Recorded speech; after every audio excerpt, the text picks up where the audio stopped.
Hey friend, it's Jess, and I recently announced on my socials that I am moving to Uganda, Africa.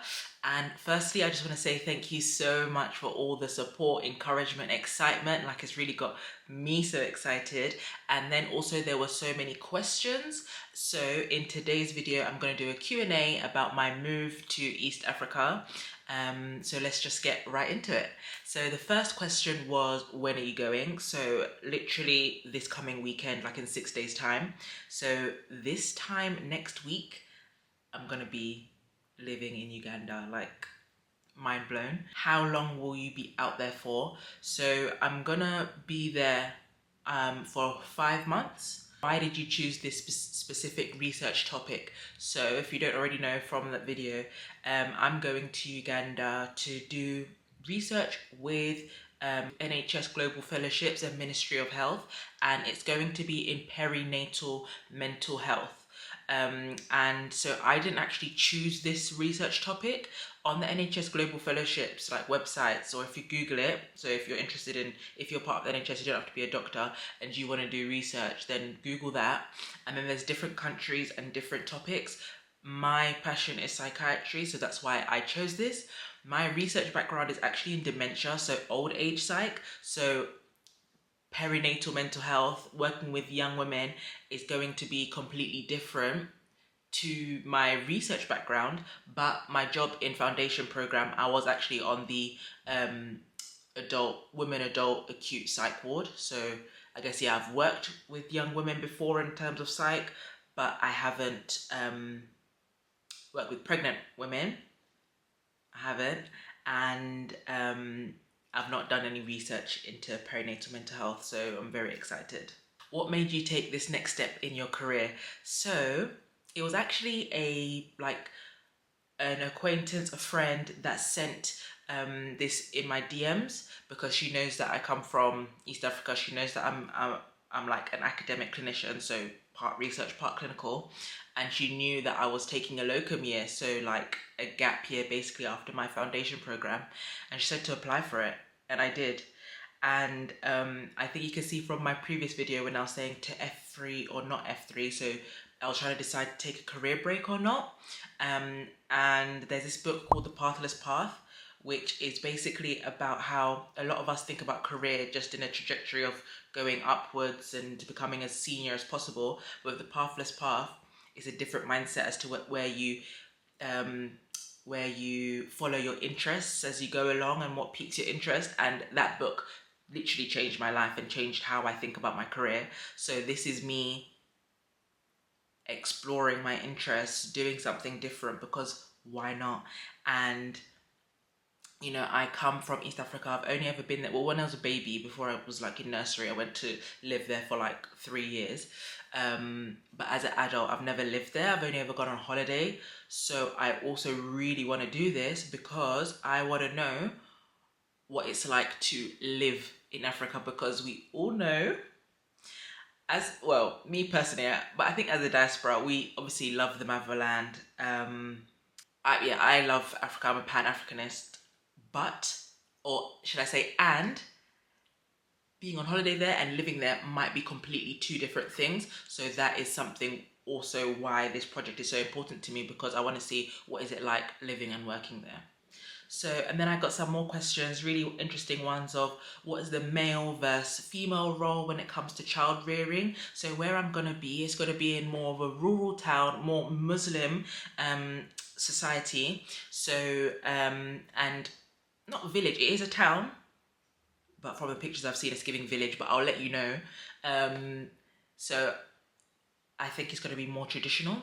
And actually I came across on one of my shifts the other day, I came across this GP trainee who used to be an obs and gynae trainee in Nigeria, and I was having to ask him, like, how do males kind of show up when it comes to child rearing responsibilities.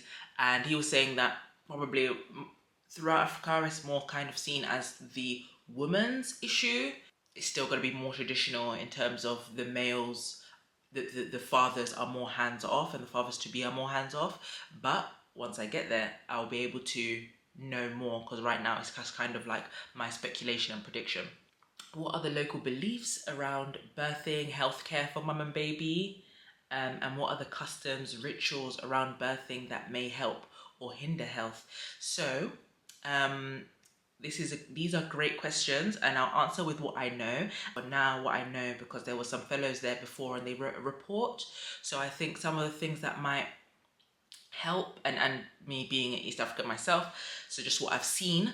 So I think the things that would help their mental health is definitely community mindset. So it's definitely a thing, like, you know, the African proverb of that it takes a village to raise a child. So the mums can have good support networks.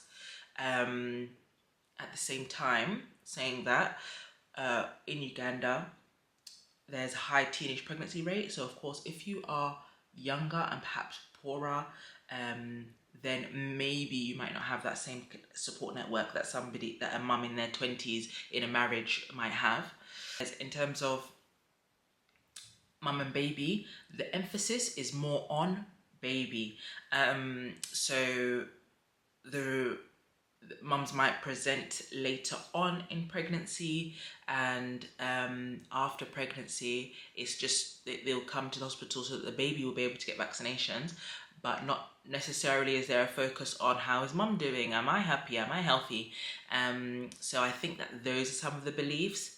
It's actually now going to be something that I'm thinking about, and whilst I'm out there once I'm out there and once I've learnt what are the, you know, local customs and beliefs and rituals, then I'll be able to answer this one better. So thank you so much for this question, and I'll do it in a whole separate video about perinatal mental health, and kind of what I've learned, like maybe like part way through as soon as I reach, because I'll be documenting the whole journey. So I think my answers to some certain questions and my insights are definitely going to change, evolve, adapt. So yeah, I'll sit on that question.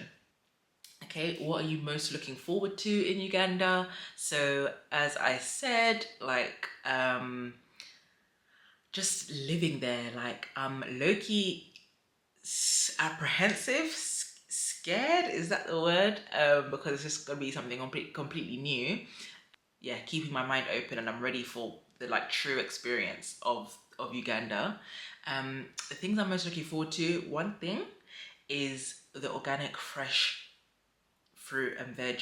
Lidl and Aldi, I can't buy fruit from there anymore. The fruit in this country anyways is kind of like fake. It doesn't really taste normal.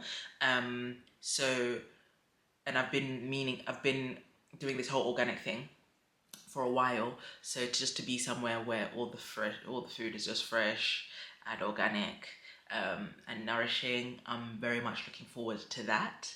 And I'm also looking forward to traveling around East Africa. So I have already got Zanzibar in the pipelines, and I want to be also traveling around Uganda, exploring the national parks, and the lake, and just everywhere. So and like a music festival coming up. So yeah, on the weekends, so my research partner and I, we will be touristing and enjoying, and of course I'll be vlogging all of that. What am I dreading the most? So I was actually thinking about this before, and then with the recent news of Rebecca, the athlete, RIP, and the femicide that is going on that has been going on around the world and in East Africa. It's just I think I'm not looking forward to being more perceived as a woman in Africa. I don't know whether that makes any sense, but when I've gone on holiday, like you'll be walking through the market and people will be staring at you, people will like move to you and things. In Africa, you feel more like you're a woman before you're anything else, and kind of like objectified. Yeah, so I'm not looking forward to that, and I hope that I'll be able to work and be respected as a doctor first, and not just be seen as a woman and getting chatted up in all different, in professional um, and in thingy spaces, in professional and relaxed spaces. So I think that's one thing that I'm apprehensive about, sexism, and I hope to be pleasantly surprised and that doesn't occur as much as I'm apprehensive about it occurring.